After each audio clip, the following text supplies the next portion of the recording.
एक दफा का जिक्र है, एक जंगल में एक बगोला अपने दो बच्चों के साथ रहती थी। वो एक दिन उनको लेकर सैर करने निकली हुई थी कि उसने सामने से एक मोर के बच्चे को आते हुए देखा। उसने देखा कि वो मोर का बच्चा बिल्कुल अकेला है और उसके साथ कोई भी नहीं है। उसने उस मोर के बच्चे से पूछा, तुम यहाँ अकेले क्या कर रहे हो? तुम्हारे माँ बाप कहाँ हैं? एक बहुत बड़ा अजदहा था। उसने मेरे माँ बाप को मार दिया और मैं अकेला बच गया। मैं भी उससे बचकर यहाँ पर आया हूँ। आप भी उससे बचकर रहना। वो यहाँ आसपास ही है और जो भी परिंदा और जानवर उसके सामने आता है वो उसे खा जाता है। बगोले ने उसकी ये खबर देने पर उसका शुक्रिया अदा किया और उससे कहा कि अब से तुम हमारे साथ ही रहोगे और मेरे बच्चों के साथ ही खेला करोगे। कुछ दिन गुजरे कि वो मोर एक जगह पर बैठा हुआ था।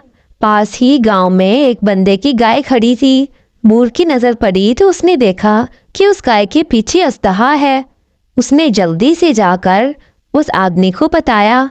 उस बूढ़े आदमी ने उसका शुक्रिया अदा किया कि तुमने वक्त पर मेरे गाय की जान बचा ली और उसके इस चीज पर उसे इनाम देने का कहा। उसने कहा कि मैं तुम्हें एक सुपर पावर दे दूंगा। यूं उसने उस मोर पर अचानक से जादू किया। उस मोर ने उसका बहुत शुक्रिया अदा किया और वहां से चला गया। एक रोज बगोला अपने बच्चों के लिए खाना तलाश करने के लिए नदी में गई हुई थी। उसको वहां काफी वक्त लग गया। पीछे से उसके बच्चे उस मोर के पास थे। जब उसको बहुत देर हो गई तो बच्चों ने मोर से कहा, मोर भैया, माँ कहाँ रह गई है? हमें भूख लगी है। हमें कुछ खाने को दे दो। देखते ही देखते मोर ने एकदम जादू किया और उनके सामने बहुत सारे फल आ गए।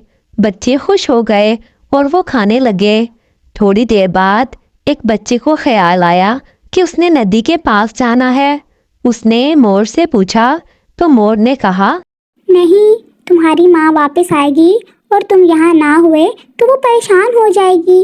अभी यहीं पर रुको जब तक माँ वापस नहीं आ जाती। किसी और दिन माँ के साथ नदी के किनारे चले जाना। मोर उनको वहां छोड़कर फल तलाश करने के लिए निकला। पीछे से एक बच्चे ने नदी पे जाने का इरादा कर लिया। वो नदी की तरफ चल पड़ा। मोर जब वापस आया और उसने देखा कि एक बच्चा नहीं है तो वो समझ गया कि यकीनन वो नदी के पास गया होगा। मोर उसके पीछे चला गया। दूसरे बच्चे को भी अपने साथ ले लिया। जब वो नदी के पास पहुंचा तो उसने देखा कि उस बच्चे के पीछे एक बहुत बड़ा मगरमच्छ उसे खाने के लिए उसकी तरफ आ रहा है। मोर के तो होश ही उड़ गए। मोर ने जल्दी ही से उस बच्चे को बुलाया और एकदम से जादू किया तो वो मगरमच्छ वहीं पर रुक गया। वो कोई भी हरकत नहीं कर रहा था। इस तरह मोर ने अपने जादू से उस मगरमच्छ को मार दिया था। फिर वो उन दोनों बच्चों को लेकर उनकी माँ के पास आया और उसको आकर सारी बात बताई। उसकी माँ ने भी बहुत शुक्रिया अदा किया और फिर मोर, वो दोनों बच्चे और उनकी माँ मज़े से एक साथ रहने लगे।